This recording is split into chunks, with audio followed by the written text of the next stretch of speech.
کیونکہ جب ہم اپنی آنکھیں متھے تے رکھ لینے ہیں تو پھر خدا بھی سانو تھلے لے چلا جاتا ہے۔ ہاللیلویا۔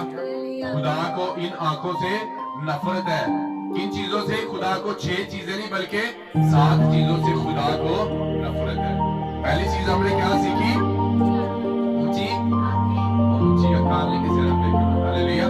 کسی نے یہ نہیں کہنا، پورے لفظ نہیں بولنے، اکھاں اونچی نہیں کر کے دیکھ لیا، بلکہ آپ نے اس کے لیے برکت کی دعا کرنی ہے۔ اگر خدا نے آپ کو کسی چیز میں خوبصورت بنایا ہے، اگر آپ کو خدا نے کسی چیز میں ترقی دی ہے، خدا نے اگر آپ کو کچھ دیا ہے تو اپنی آنکھیں خدا کی طرف اٹھائیں، اور جب آپ اپنی آنکھیں خدا کی طرف اٹھائیں گے اور ان چیزوں کے لیے دعا کرنا شروع کریں گے تو وہ چیزیں کم نہیں ہوگی بلکہ وہ چیزیں گرو ہوتی جائیں گی، اور وہ آنکھیں جو آپ کو نیچے کرانا چاہتی ہیں ایک وقت آئے گا آپ آگے بڑھتے جائیں گے اور ان کی آنکھیں ویندے رہیں گے تو خدا تعالیٰ سرفراز کرتا جائے گا۔ ہاللیلویا۔ خدا آپ کو بلندیوں پر لیتا جائے گا، وہ اکھاں تعالیٰ